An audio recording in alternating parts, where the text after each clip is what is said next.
Alhamdulillahi Rabbil Alamin. Wabihi nasta'inu ala umuri dunya waddin.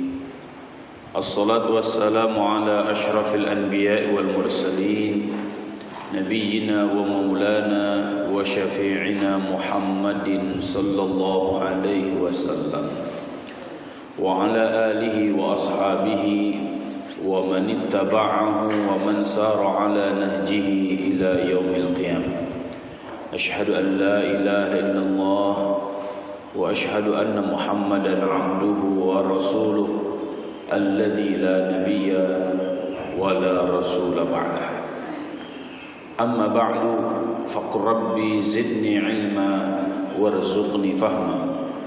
Allahumma aftah lana hikmataka wanshur alaina rahmataka min khazaini rahmatika ya arhamar rahimin. Allahumma hdina wahdi bina wahdin nasa jami'a waj'alna sababan liman ihtada. Allahumma amin. Ma'asyiral muslimin rahimani wa rahimakumullah. Bapak-bapak, ibu-ibu, para pemuda, anak-anak sekalian, baik yang hadir di Masjid Tropicana ataupun yang ada di rumah masing-masing, saya ingin mengajak kepada semuanya untuk senantiasa bersyukur kepada Allah Subhanahu wa taala, bahwasannya hingga saat ini Allah Subhanahu wa taala masih senantiasa menganugerahkan banyak kenikmatan kepada kita. Maka selayaknya kita sebagai hamba-hamba Allah Subhanahu wa taala yang tidak memiliki daya dan kekuatan senantiasa bersyukur kepada Allah Subhanahu wa taala sebagai bukti bahwa apa yang dianugerahkan oleh Allah benar-benar akan kita gunakan untuk terus taqarrub kepada Allah, meningkatkan kualitas keimanan dan ketakwaan kita. Semoga Allah Subhanahu wa taala menjadikan kita di antara hamba-hambanya yang senantiasa bersyukur. Salawat dan salam semoga senantiasa tercurah kepada Rasulullah sallallahu alaihi wasallam, kepada keluarganya, para sahabatnya, tabi'in atau tabi'in, dan kepada siapa saja yang senantiasa berpegang teguh kepada risalahnya, baik dengan membacanya, mempelajarinya, mengamalkannya, mendakwahkannya, bahkan memperjuangkannya dengan jiwa dan raga bahkan nyawanya sepanjang hayatnya. Semoga hidup kita ada dalam ridha Allah Subhanahu wa taala sehingga sukses dan berkah. Semoga akhir hayat kita ada dalam kondisi husnul khatimah, sehingga Allah Subhanahu wa taala akan mempertemukan kita semuanya dengan Rasulullah sallallahu alaihi wasallam, mendapatkan syafaatul uzma darinya, dan kita diperkenankan oleh Allah Subhanahu wa taala memasuki surga Firdausil A'la bersama-sama tanpa hisab. Allahumma amin. Ma'asyiral muslimin rahimakumullah. Alhamdulillah, pada kesempatan kali ini kita akan melanjutkan tadabbur Al-Qur'an kita. Akan tetapi sebelum kita melanjutkan tadabbur di surat Al-Hasyr ayat 6 dan 7, kita akan membaca Al-Asmaul Husna terlebih dahulu sebagai tawassul kita, dan semoga hal ini menjadi asbab di mana Allah Subhanahu wa taala akan ampunkan segala dosa-dosa kita. Allah Subhanahu wa taala akan jadikan keluarga kita keluarga yang sakinah, mawaddah warahmah. Allah Subhanahu wa taala akan limpahkan rahmat dan keberkahannya pada diri kita, pada keluarga kita, pada lingkungan kita, pada bangsa dan negara kita. Siapapun di antara kita yang sedang sulit, semoga Allah Subhanahu wa taala berikan kemudahan demi kemudahan. Siapapun di antara kita yang sedang sakit, semoga Allah Subhanahu wa taala berikan kesabaran dan kesehatan. Siapapun di antara kita yang dirundung dengan masalah, banyak masalah, semoga Allah Subhanahu wa taala berikan solusi terbaik bagi dirinya. Allahumma Bagi bapak-bapak dan ibu-ibu yang belum hafal Asmaul Husna, silakan dibuka mushaf Al-Quran. Biasa di jilid pertama atau di halaman pertama ada Asmaul Husna. Dan kita akan awali dengan membaca basmalah bersama-sama. Bismillahirrahmanirrahim. Ya Rahman, Ya Rahim, Ya Maliku, Ya Quddus, Ya Salamu, Ya Mu'min, Ya Muhaimin, Ya Aziz, Ya Jabbar, Ya Mutakabbir, Ya Khaliq, Ya Bari, Ya Musawwir, Ya Ghaffar, Ya Qahhar, Ya Wahhab, Ya Razzaq, Ya Fattah, Ya Alim, Ya Qabid, Ya Basit, Ya Khafid, Ya Rafi', Ya Mu'izz, Ya Mudhill, Ya Sami', Ya Basir, Ya Hakam, Ya Adl, Ya Latif, Ya Khabir, Ya Halim, Ya Azim, Ya Ghafur, Ya Shakur, Ya Ali, Ya Kabir, Ya Hafiz, Ya Muqit, Ya Hasib, Ya Jalil, Ya Karim, Ya Raqib, Ya Mujib, Ya Wasi', Ya Hakim, Ya Wadud, Ya Majid, Ya Ba'ith, Ya Shahid, Ya Haqq, Ya Wakil, Ya Qawi, Ya Matin, Ya Wali, Ya Hamid, Ya Muhsi, Ya Mubdi, Ya Mu'id, Ya Muhyi, Ya Mumit, Ya Hayyu, Ya Qayyum, Ya Wajid, Ya Majid, Ya Wahid, Ya Ahad, Ya Samad, Ya Qadir, Ya Muqtadir, Ya Muqaddim, Ya Muakhir, Ya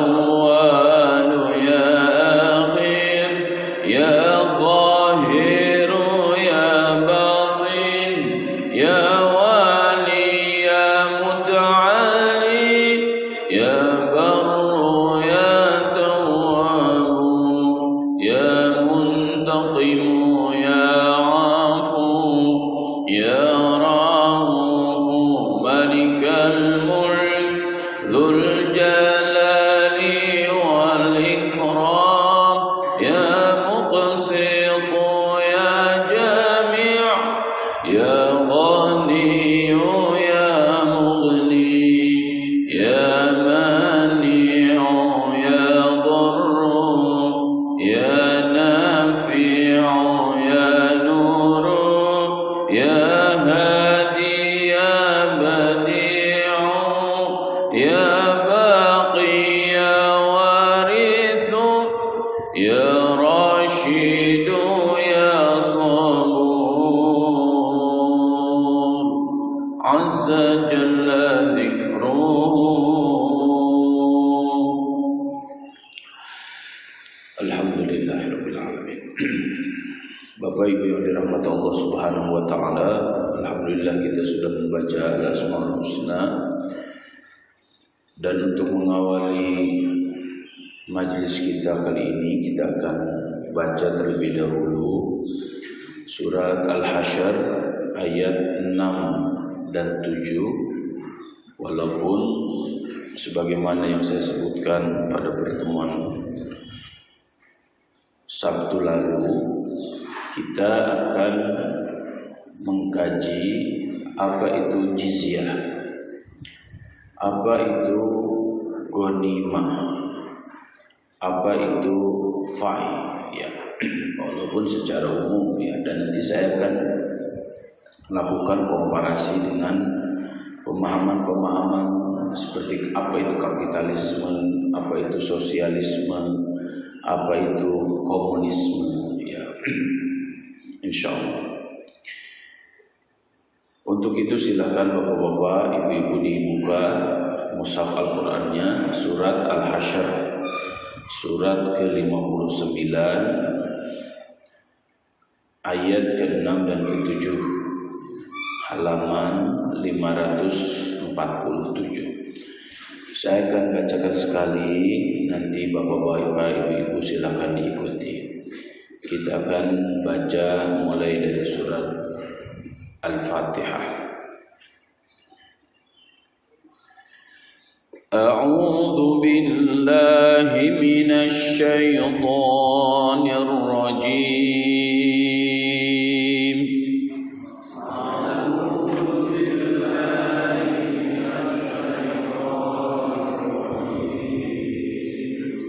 Bismillahirrahmanirrahim.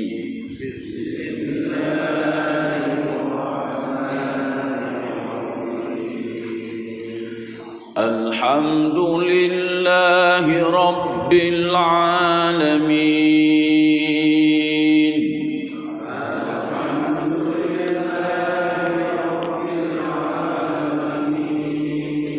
Ar-Rahmanir Rahim.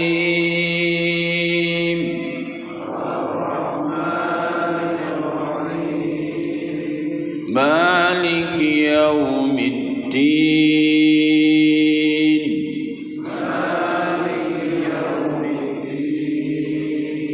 Iyyaka na'budu wa iyyaka nasta'in.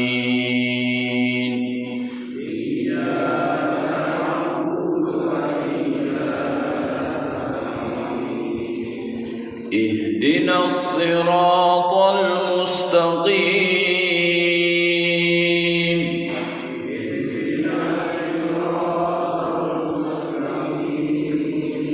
Siratal ladzina an'amta 'alaihim ghairil maghdubi 'alaihim waladdallin.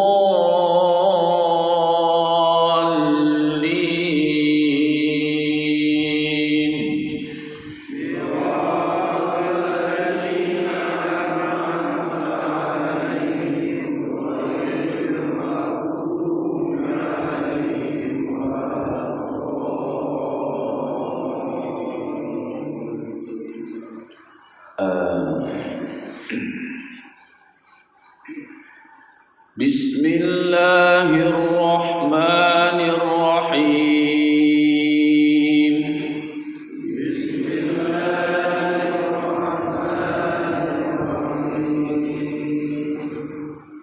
Wa ma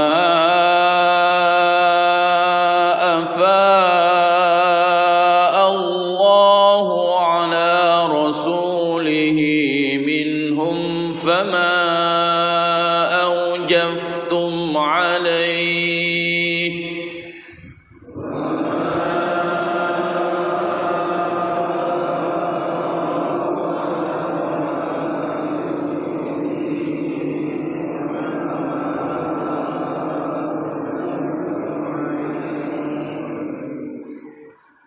فما أوجفتم عليه من خيل ولا ركاب ولكن الله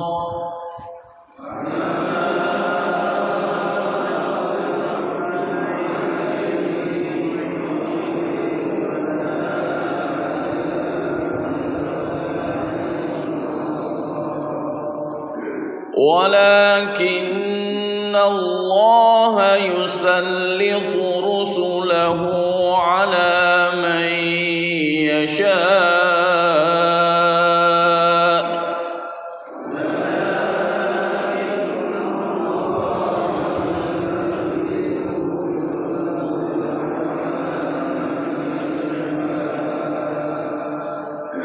والله على كل شيء قدير.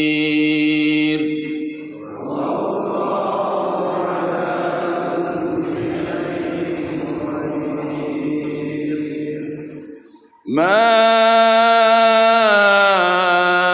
أفاء الله على رسوله من أهل القرى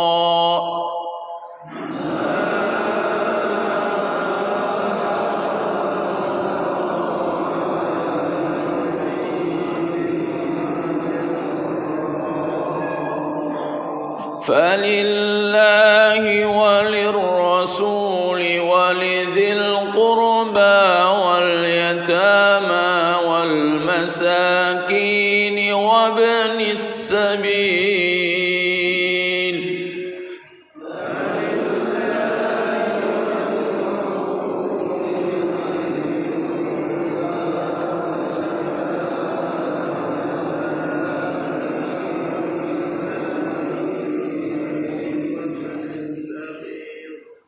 كي لا يكون دولة بين الأغنياء منكم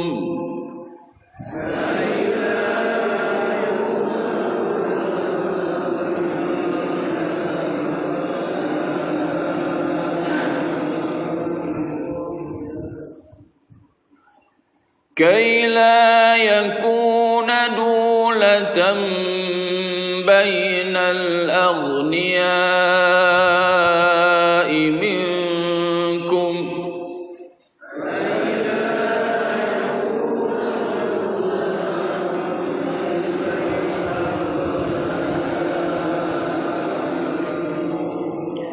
وما آتاكم الرسول فخذوه وما نهاكم عنه فانتهوا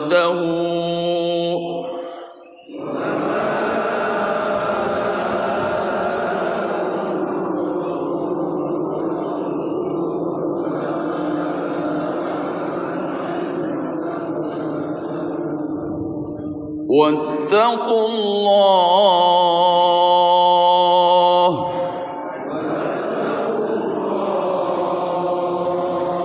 إن الله شديد العقاب.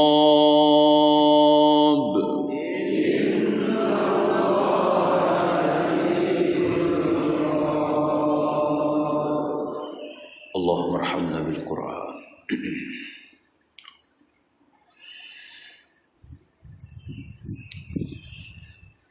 وما أفاء الله على رسوله منهم,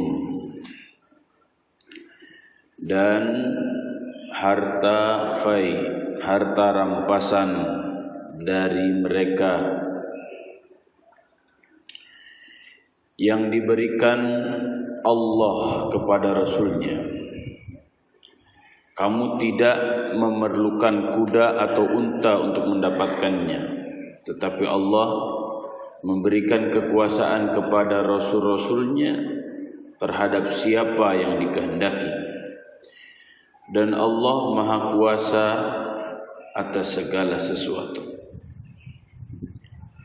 Ma afa Allahu ala rasulihi min ahlil qura, harta rampasan fai yang diberikan Allah kepada Rasulnya yang berasal dari penduduk beberapa negeri. Falillahi walir rasul, maka hal itu untuk Allah dan Rasul. Walizil kurba, dan untuk kerabat Rasul, wal yatama dan untuk anak yatim, wal masakin dan untuk orang-orang miskin, wabnis sabil dan untuk orang-orang yang dalam perjalanan. Kaila yakuna dulatan bainal aghniya'i minkum, agar harta tidak hanya beredar di antara orang-orang kaya di antara kalian. Wa ma atakumur rasul, dan apa yang diberikan oleh Rasul, fakhudhuhu, maka ambillah. Wa ma nahakum anhu fantahu, dan apa yang dilarang bagimu maka tinggalkanlah. Wattaqullah, dan bertakwalah kalian kepada Allah. Innallaha syadidul iqab, sesungguhnya Allah maha keras hukumannya. Wallahu a'lam bissawab. Ma'asyiral muslimin rahimani wa rahimakumullah. Secara umum dua ayat ini kemarin kita sudah bahas. Hari ini saya ingin memfokuskan pada 3 hal yang terkait langsung dengan ayat ini. Yang pertama adalah ma'afa Allah, wa ma'afa Allah di ayat ke-6 dan ma'afa Allah di ayat ke-7. Afa'a ini nanti lahir dari kata ini, kata-kata al-fai', fai'. Kemudian yang kedua yang ingin menjadi sorotan kajian saya adalah kaila yakuna dulatan bainal aghniya'i minkum, agar harta tidak hanya beredar di antara kalian orang-orang kaya saja.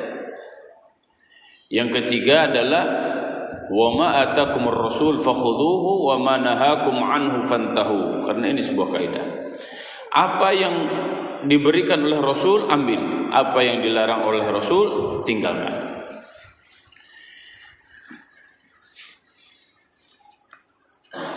Dalam kajian saya, selain kajian yang erat kaitannya dengan sejarah, dengan peperangan dan yang lain-lain, dua ayat ini memberikan informasi yang sangat penting kepada kita semuanya tentang sistem moneter, sistem keuangan di dalam Islam seperti apa.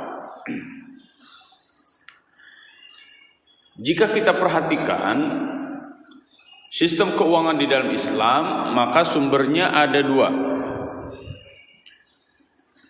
Ada dari internal umat Islam, dan yang kedua ada dari eksternal umat Islam atau ahli kitab dan orang-orang kafir yang lain.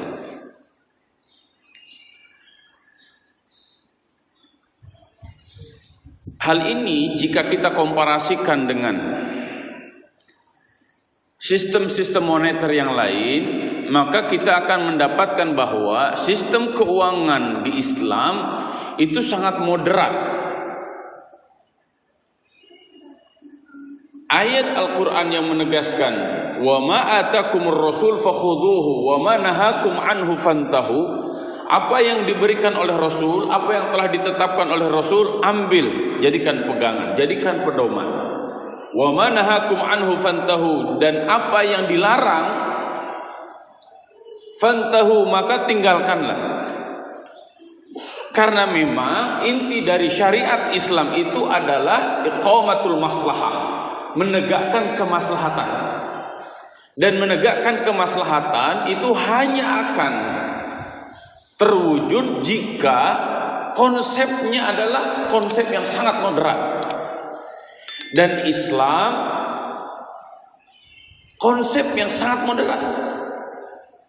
seluruh ayat-ayat Al-Quran, seluruh hadis Nabi Shallallahu Alaihi Wasallam merujuk pada satu tujuan, yaitu iqamatul maslahah dengan metode yang sangat moderat.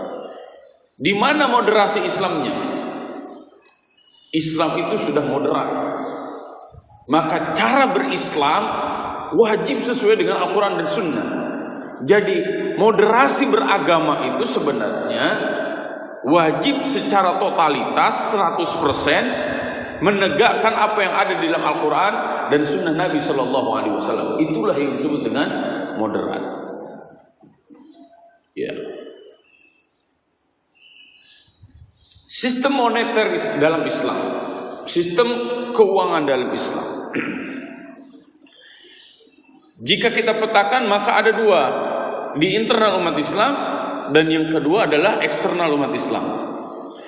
Internal umat Islam, kita mendapatkan apa yang disebut dengan zakat. Ya, ini zakat ini sudah ketat cara mengeluarkannya dan peruntukannya. Cara mengeluarkannya diatur dengan haul dan nisab. Khusus ini nanti karena sebentar lagi akan Ramadan, ya, sangat bagus jika diadakan pelatihan memahami zakat. Pengeluarannya untuk siapa? Ini zakat ini sangat alokatif, ya. Sudah ditentukan apa yang disebut dengan asnaf. 8 asnaf, di luar itu tidak boleh menerima zakat. Dan ini sifatnya sangat penting dan sangat mendesak. Sangat penting untuk dikeluarkan, sangat mendesak bagi mereka yang mendapatkan. Jadi istilah kata zakat itu dapat langsung dibagi habis sesuai dengan asnafnya. Ada yang sedikit longgar, itu yang disebut dengan infak dan sedekah. Karena infak sedekah tidak harus menunggu dari mereka yang kaya. Infak sedekah tidak ada prinsip nisab dan haul. Mau berapapun bisa dikeluarkan, ya. Tapi jangan mentang-mentang berapapun, setiap datang ke masjid bawanya hanya 1.000 terus gitu. Pak, ke WC aja bayarnya 2.000, masa ke masjid 1.000? Ini jangka menengah. Ada jangka panjang untuk menstabilkan sistem keuangan dalam Islam. Apa itu? Wakaf. Wakaf itu dilihat dari barangnya, dari bendanya, unlimited. Iya. Bendanya tahan lama, yang paling bagus, dan kebermanfaatannya dirasakan oleh semua orang tanpa kecuali dalam jangka waktu yang sangat panjang. Ini wakaf. Ini kita sedang berbicara terlebih dahulu pemasukan dan pengeluaran secara umum. Kemudian dari luar Islam. Dari luar Islam apa? Itulah yang disebut dengan jizyah. Jizyah itu apa? Jizyah itu harta yang dikeluarkan oleh orang kafir kepada pemerintahan Islam. Sebagai apa? Sebagai jaminan keamanan, ya, dan jaminan pemberian hak-hak sosial kemanusiaan. Ya. Jizyah itu didapatkan dari dua. Yang pertama adalah dari perorangan, yaitu mereka orang-orang kafir yang ada di wilayah umat Islam. Ya. Berapa bayaran jizyahnya? Para ulama fikih, sependek pembacaan saya, seakan-akan bersepakat bahwa besaran jizyah atau pajak bagi orang-orang kafir yang ada di wilayah umat Islam, dan kafirnya ini tidak melakukan perlawanan dan tidak usil, maka mereka yang disebut dengan kafir zimmi, karena mereka tidak bikin usil, tidak bikin ulah, dan mereka siap menyepakati tata aturan kehidupan yang berlaku di masyarakat tersebut. Maka mereka mengeluarkan pajak untuk apa? Sebagai jaminan keamanan mereka, kemudian sebagai jaminan pemberian hak-hak sosial dan hak-hak kemanusiaan bagi mereka. Maka orang-orang kafir zimmi yang ada di wilayah umat Islam haram diganggu, ya, haram dibunuh, ya, dan mereka mendapatkan perlakuan yang baik dari umat Islam. Kemudian yang kedua, jikapun ditentukan berapa bayar pajaknya, ya, maka para ulama fikih memberikan kisaran 1 sampai 4 dinar. Jadi minimal 1 dinar 1 tahun per orang, kemudian maksimal 4 dinar. Nah, ini pajak perorangan. Apakah di kita ada pajak perorangan? Ya kan kita kena PPN, kena PPH. Jadi kalau umat Islam di Indonesia bukan naas, apa ya bahasanya? Udah kena pajak, kena zakat, gitu ya. Baik hati lah orang Islam di Indonesia ini. Ya. Kemudian jizyah itu ada yang kedua sifatnya, yaitu wilayah-wilayah kafir tapi dalam naungan khilafah Islam. Wah, ini kalau saya ngomong khilafah sangat sensitif ini. Tapi nggak apa-apa, saya gunakan bahasa khilafah ya, agar tidak salah paham tentang khilafah. Jadi orang hari ini kalau ngomong khilafah itu langsung Hizbut Tahrir. Padahal Hizbut Tahrir itu kan baru kemarin. Iya kan adanya. Sebelum itu kan yang namanya khilafah itu kita bisa perhatikan kekhilafaan paling lama yang sampai pada masa kita 1924, yaitu khilafah Turki Utsmani. Kan khilafah Turki Utsmani itu kekuasaannya kemana-mana, sampai ke Indonesia berada di bawah naungan khilafah Turki Utsmani. Karena Indonesia ini negerinya Islam, mayoritas Islam, maka tidak bayar jizyah kepada Turki Utsmani. Ya.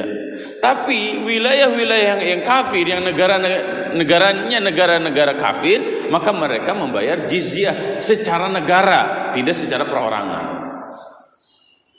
Ya. Nah, ini sistem moneter dan sistem keuangan secara umum, ya, dalam Islam mewujudkan bagaimana agar harta itu tidak hanya sebatas dikuasai oleh orang-orang kaya. Nah, nanti beda dalam prinsip-prinsip orang kafir. Ya. Ada blok kiri, ada blok kanan. Ya, ada yang sifatnya individualis, ada yang sifatnya sosialis. Kalau dari segi keuangan yang individualis itulah yang disebut dengan kapitalis. Bagaimana mengeruk kekayaan, ya, uang dikuasai oleh orang per orang saja. Itulah yang disebut dengan para kapitalis. Nah, orang-orang Yahudi menganutnya mazhab ini, mazhab kapitalis. Maka di dunia kalau ditanya siapa sih, berapa orang sih yang kaya?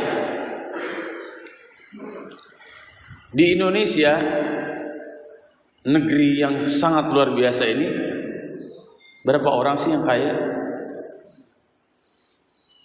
Kenapa itu terjadi? Ya, disebut ada apa namanya? Berapa cacing atau berapa naga sih pertanyaannya? Kan Indonesia ini dikuasai oleh 9 naga. Kalau dulu dikuasai oleh Wali Songo, Wali 9. Kalau sekarang naga.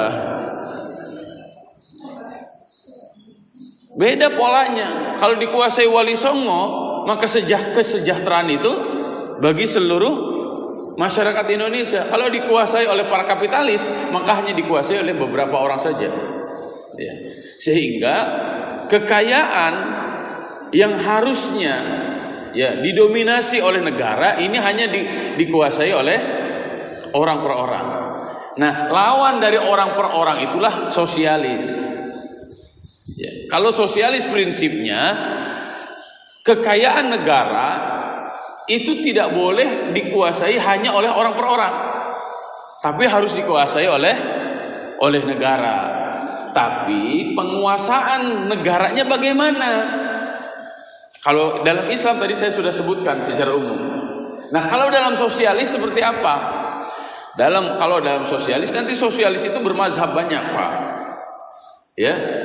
Ada sosialis murni, komunis murni, itulah yang diterapkan oleh Karl Marx. Ya. Oleh Karl Marx, apa syarat utamanya? Kekuasaan, kekayaan harus dimiliki oleh negara, tapi negara membuka ruang produksi bagi masyarakat. Tapi Karl Marx mensyaratkan harus ada revolusi. Nih, gitu. Bagaimana caranya? Caranya adalah menggerakkan masyarakat, orang-orang miskin untuk melakukan keseimbangan dalam masalah sosial, ekonomi, politik, budaya dan lain-lain lah. Akhirnya apa? Terjadilah pertumpahan darah. Ini sosialisme atau komunisme gaya Karl Marx. Beda dengan gaya Karl Marx. Siapa? Lahirlah Lenin. Maka disebut dengan Leninisme. Kalau tadi Marxisme. Lenin pendekatannya beda. Kalau Lenin bukan menggerakkan orang-orang bawah masyarakat untuk revolusi, tapi kalau Lenin diatur oleh negara. Ya, nanti kita akan dapatkan di Indonesia penerusnya Samaun tuh, yang gitu-gitu. Ya, muncullah nanti gerakan SI merah, SI kiri. Ya. Walaupun semuanya nanti kan sama kan, merujuk kepada guru besar bangsa, yaitu Haji Omar Said Cokro Aminoto. Gaya Karl Marx yang jadi Marxis, gaya Lenin yang jadi Leninisme, ya, berbeda gayanya dengan gerakan Mao. Kalau gerakan Mao Tse-tung itu apa? Gerakannya dari orang-orang bawah, khusus para petani, dipersenjatai, kemudian mereka melakukan revolusi untuk penyeimbangan ekonomi. Nanti di Indonesia gerakan Mao ini diadaptasi oleh siapa? Oleh Soekarno. Lahirlah Marxisme. Marxisme, Leninisme, Maoisme, kemudian apalagi Marxisme, ini semuanya kalau di Indonesia disebut dengan PKI, ya. Dan prinsip-prinsip PKI atau akarnya dari sosialis, ya, di hampir seluruh negara hari ini mengalami kebingungan karena mentok. Kenapa? Karena ujung-ujungnya perang. Kapitalis ujung-ujungnya juga perang. Jadi jika kita menganut sistem ekonomi atau sistem stabilisasi keuangan, gerakan kapitalis ujung-ujungnya akan perang. Kenapa? Karena ketimpangan sosial di masyarakat akan sangat menganga. Yang kaya makin kaya, yang miskin makin miskin, gitu. Kalau masuk ke gerakan sosialis atau komunisme secara umum, walaupun tadi komunisme itu bermazhab, mazhab Marxis, mazhab Leninis, mazhab Maoisme, itu semuanya punya pola-pola tersendiri, ya. Kan beda tuh gerakannya. Aidit seperti apa? Ya. Aidit dengan Samaun, dengan Soekarno. Oh, ini kalau saya ngomong kayak begini nanti diviralkan jadi fitnah. Tapi begitulah sejarah adanya. Nah, maka di Indonesia di awal kemerdekaan kenapa terjadi pertumpahan darah sesama anak bangsa? Karena sebenarnya awal mulanya dari peneguhan ideologi bangsa. Peneguhan ideologi bangsa ini, Indonesia ini mau dia bawa kemana? Mau dibawa kapitalisme, ya itu nanti ke Barat, ke Amerika, atau mau dibawa ke komunisme, ke sosialisme, ke Cina, atau dulu Uni Soviet. Ya, maka ketika Soekarno dekat dengan para ulama, ya, dengan Pak Cokro, kemudian dengan Ahmad Hasan, Hasan Bandung, ya, kan ketika dibuang ke kemana? Ke Timur, kemana?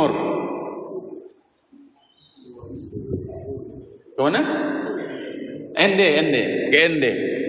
Apa yang paling diinginkan oleh Soekarno? Yang paling diinginkan oleh Soekarno adalah minta kacang khusus, kacang Arab dari Hasan dan buku-buku Hasan.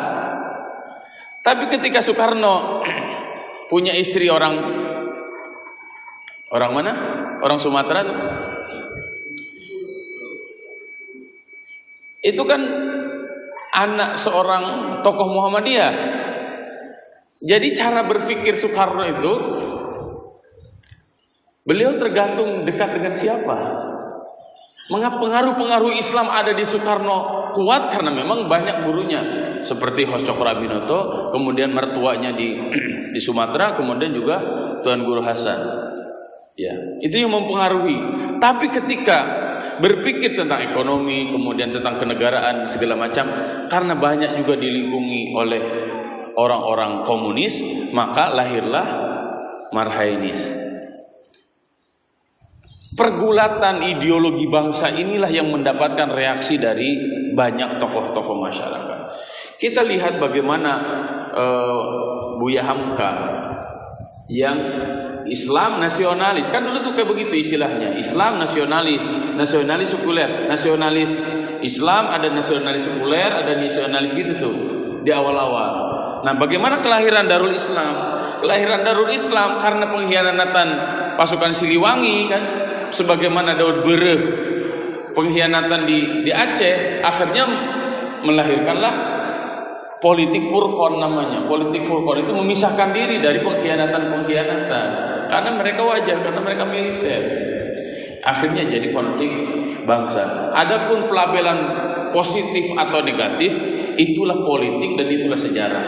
Saya di sini tidak ingin memetakan itu secara rinci, karena saya bukan sedang mengajarkan filsafat atau mengajarkan sejarah. Tapi saya ingin menunjukkan begini, bapak-bapak, ibu-ibu yang dirahmati Allah Subhanahu wa taala. Prinsip komunisme atau sosialisme lah yang berbeda.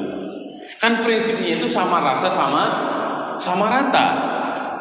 Saya tanya kepada bapak-bapak, ibu-ibu, mau nggak sama rata, sama rasa, sama rata, mau nggak? Atau bagus nggak sih prinsip ini?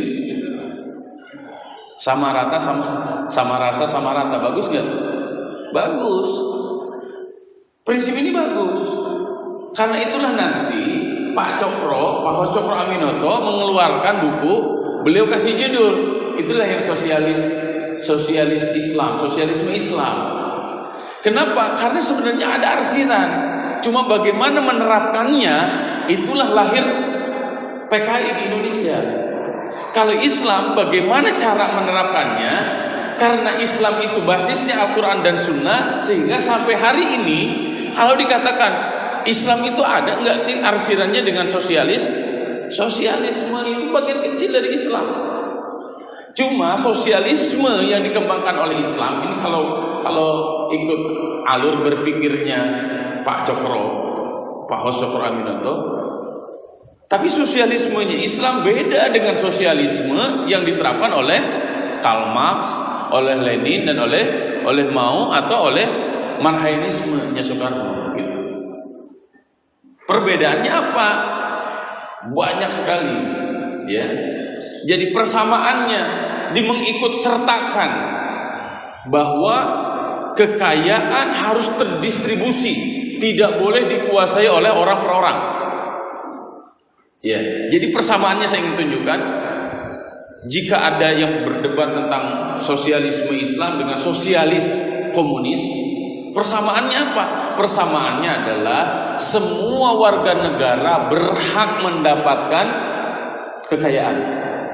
Tidak seperti prinsip kapitalis yang hanya dikuasai oleh orang per orang. Perbedaannya di mana? Perbedaannya di cara, dan inilah yang membedakan antara Islam dengan yang lainnya. Caranya apa? Tadi, ya, Islam tidak boleh mengadakan pemberontakan. Setiap darah dalam Islam, baik orang Islam ataupun orang kafir, wajib dijaga. Karena ini adalah misi kemanusiaan. Tidak boleh dalam Islam ujug-ujug perang. Tidak boleh. Tidak boleh dalam Islam ujug-ujug ngebom, nggak boleh.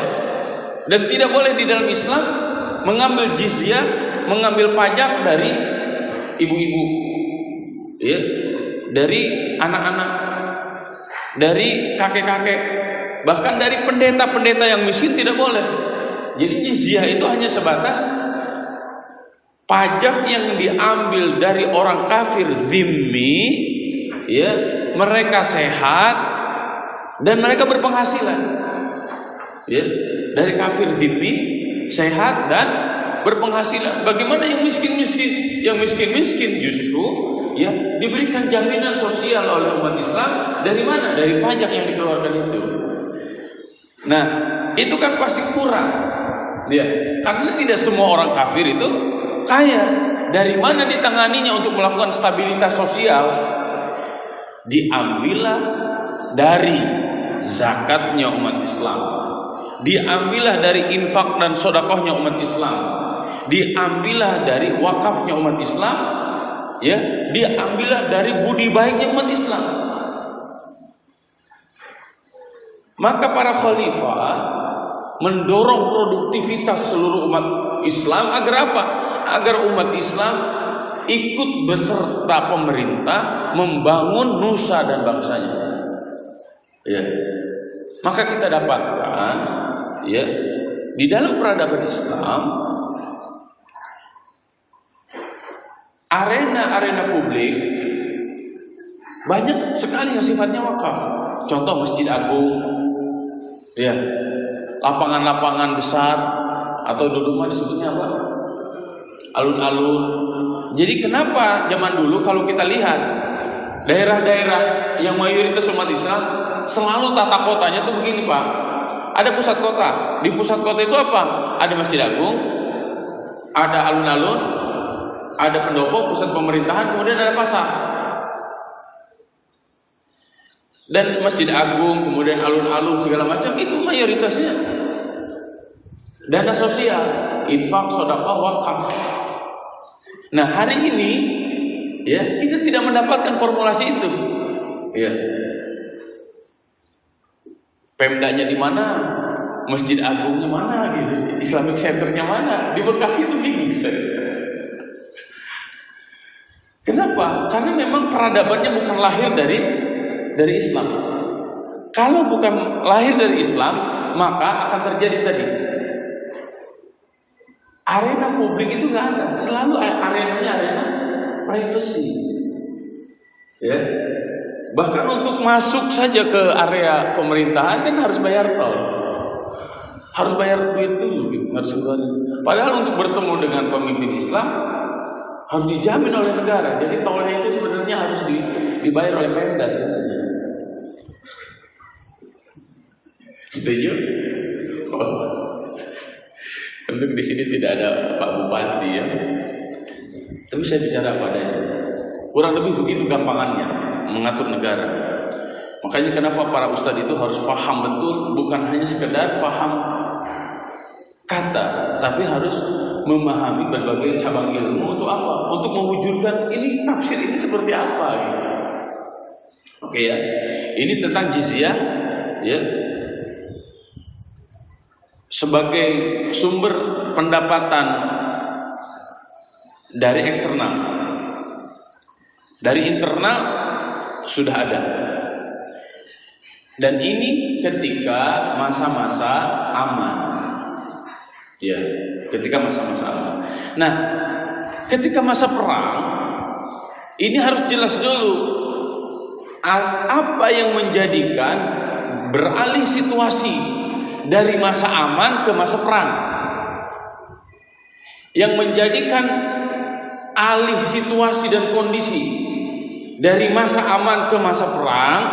Pertama, ketika ada serangan musuh mendadak, maka yang tadinya aman menjadi kondisi siaga 1. Perang terjadi.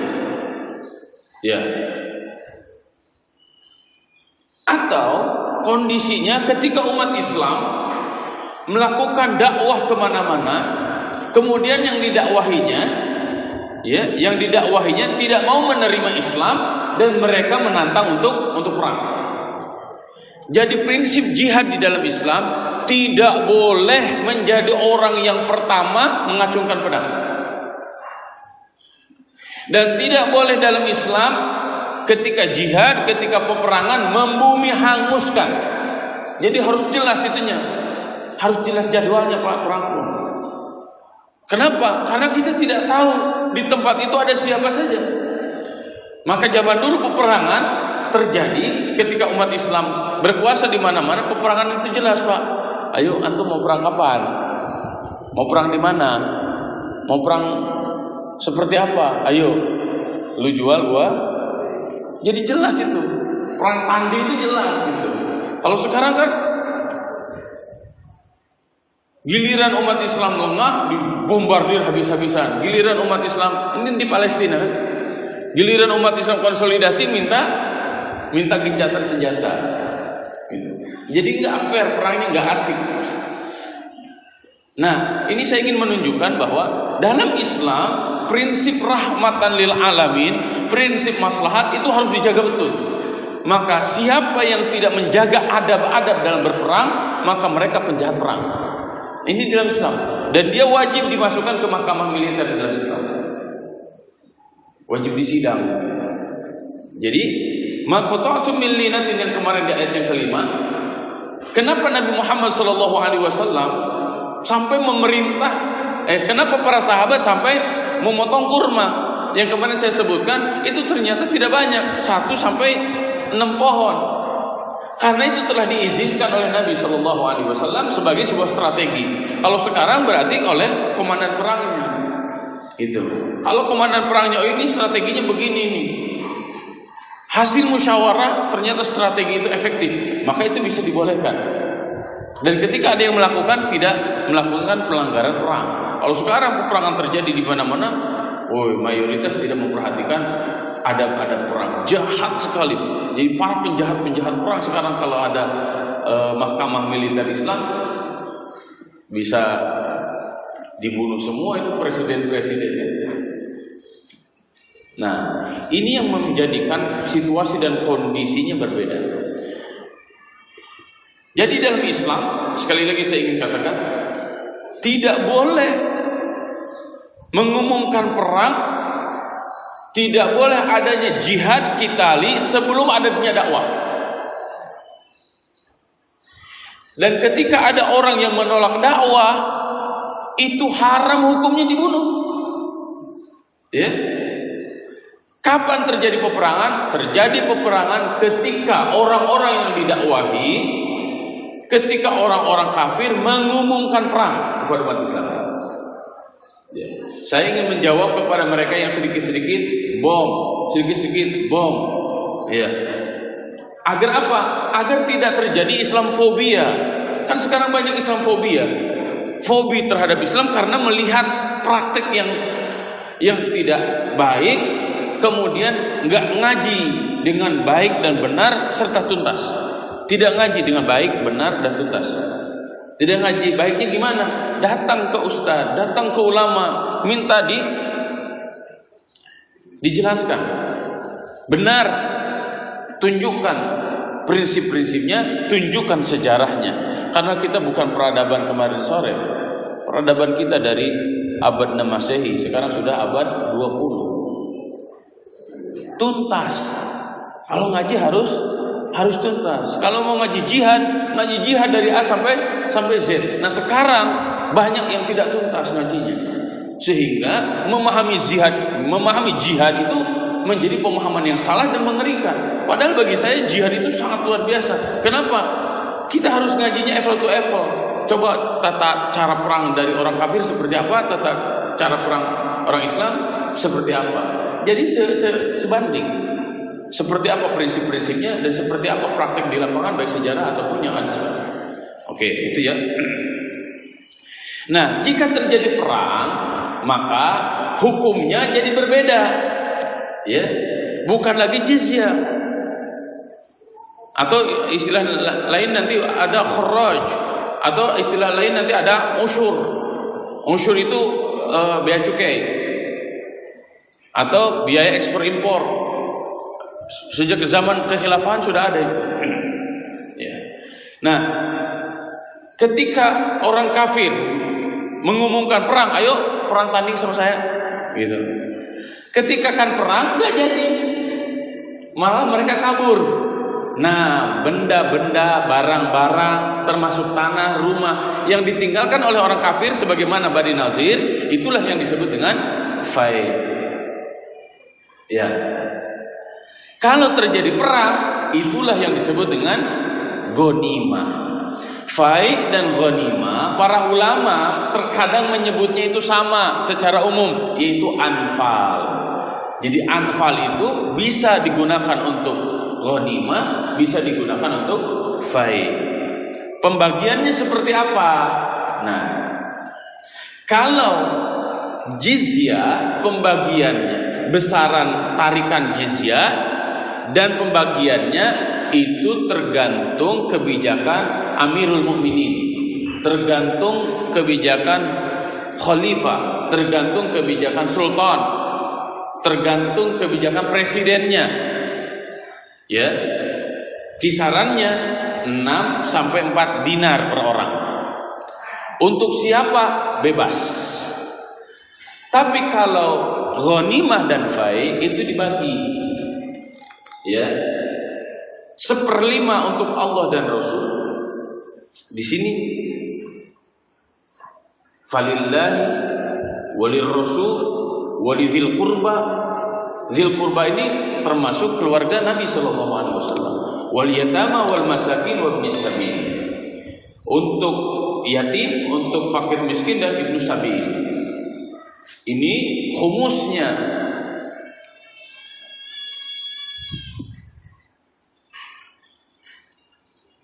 Ini disebutkan juga di awal juz ke-10 ini.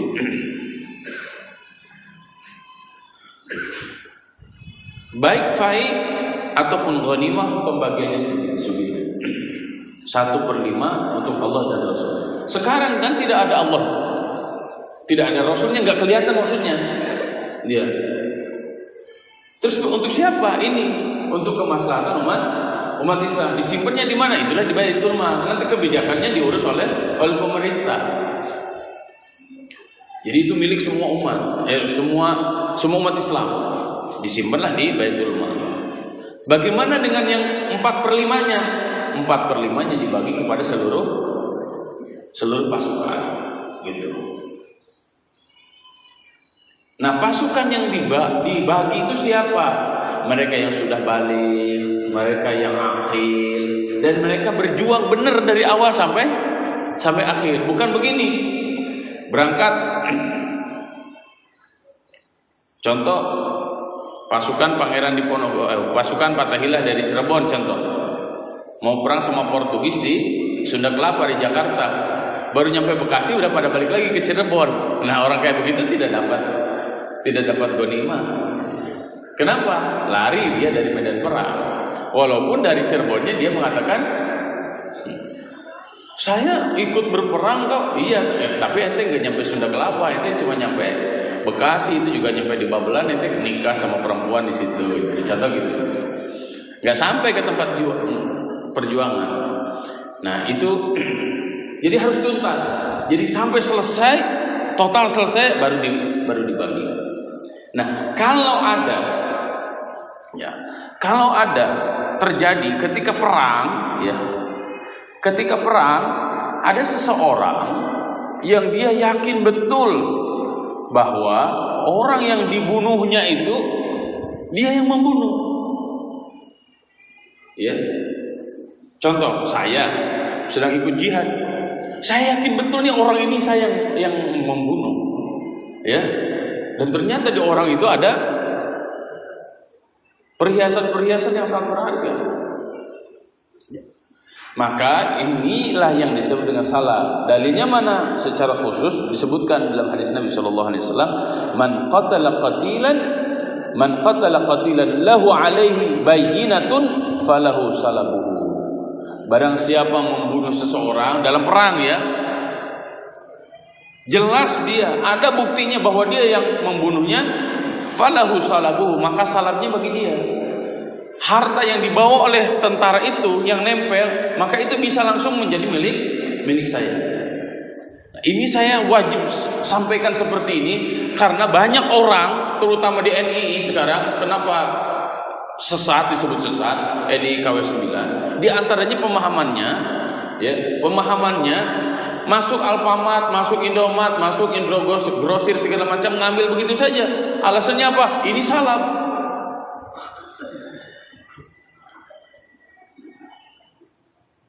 Bahkan menyebutnya ini ghanimah. Saya ente nggak ngerti. Bukan begitu ghanimah itu, bukan begitu fai itu, bukan begitu salab itu. Ghanimah, fai dan salab itu kondisinya perang. Indonesia bukan negara kafir dan Indonesia negara aman. Maka hukum negara di sini adalah hukum negara sesuai dengan aturan Islam, ya, yang direpresentasikan menjadi undang-undang syariat yang menjadi konun, ya. Hukumnya negara aman. Maka siapapun yang menjadi pengacau, maka dia bisa disebut dengan bugon, para pemberontak, dan dihukuminya dengan hukum para pemberontak, gitu. Kalau saya ditanya, Ustaz, menurut Ustaz Jokowi itu Fir'aun, Dajjal atau Khalifah Umar bin Khattab?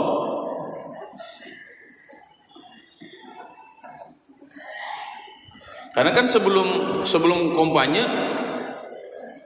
banyak tulisan tuh, Bapak Jokowi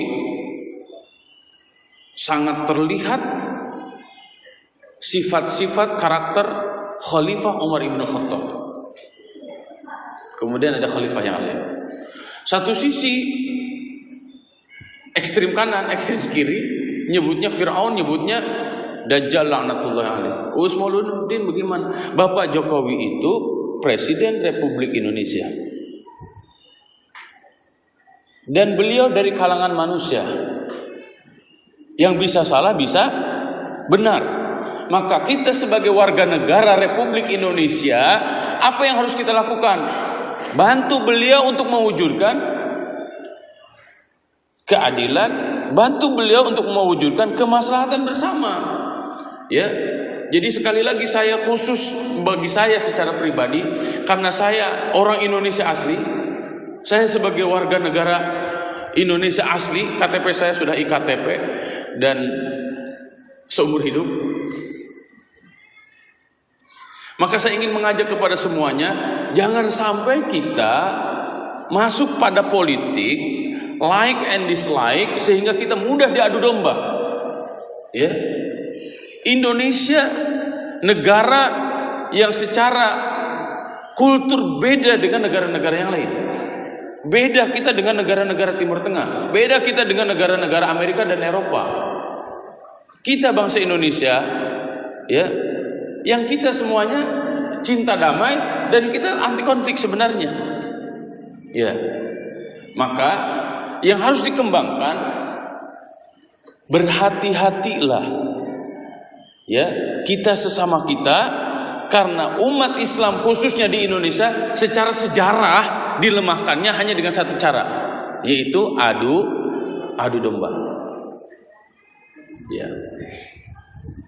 Terlebih hari ini kita sedang menghadapi situasi dan kondisi ekonomi yang tidak menentu. Karena ketika banyak hutang, biasanya pikiran tidak stabil, betul kan? Tingkat stres makin tinggi. Udah banyak hutang, Pak. Kemudian kita mudah tersulut. Ya, kemarin gerakan Sundang Mulisik, sekarang Kalimantan bergerak. Nanti apa lagi? Emang kita mau jadi negeri Pasundan dan Kesultanan Borneo lagi? Kan tidak begitu. Maka hadirin kaum muslimin rahimakumullah, jaga negara ini oleh bersama-sama. Saya ingin menjelaskan secara khusus karena ini sedang berbicara sistem moneter dalam Islam, maka mudah-mudahan kita bisa pahami apa itu jizyah, apa itu ghanimah, apa itu fai, dan apa itu salam. Ini diantara cara syariat Islam untuk menstabilkan sistem perekonomian di dalam sebuah negara. Insya Allah saya yakin ketika kita yakin dengan sistem ekonomi Islam, sistem sosial Islam, yang akan kita dapatkan adalah maslahat. Tapi jika kita masih ragu, bahkan fobi terhadap sistem Islam, maka kita akan melarat. Ya, kalaupun banyak orang yang fobi gara-gara satu huruf, kalau syariah semuanya suka, betul? Betul? Bank Syariah Indonesia, semua berkaitan dengan syariah, semua bahagia. Maka pakai kata-kata syariah. Tapi ketika kita harus menegakkan syariat Islam, orang jadi ketakutan. Kenapa ketakutan? Ngajinya nggak tuntas. Padahal syariah dengan syariat itu nulisnya itu juga. Cuma cara membacanya mungkin tidak mengerti wakaf. Ya, jadi bacanya ada yang syariah, ada yang syariat. Padahal itu juga. Hadirin kaum muslimin rahimakumullah, mudah-mudahan bermanfaat bagi semuanya. Mohon maaf saya agak sedikit panjang lebar di sana kemari kajiannya. Jika hal itu salah, saya mohon dimaafkan. Jika hal itu ada manfaatnya, semoga menjadi ilmu yang diberkahi oleh Allah Subhanahu wa taala. Dan semoga kita di antara orang-orang yang yakin dengan Islam, dengan sempurnanya Islam, tinggal kita fahami, kita laksanakan, kita dakwahkan, dan menjadi sebuah gerakan bersama-sama menyelamatkan Indonesia. Wallahu a'lam bishawab. Wallahu al-muwaffiq ila aqwamit thariq. Wallahu ya'khudhu bi aydina ila ma fihi khairun lil Islam wal muslimin. Subhanakallahumma wa bihamdika nashhadu an la ilaha illa anta nastaghfiruka wa natubu ilaik. Wassalamu alaikum warahmatullahi wabarakatuh.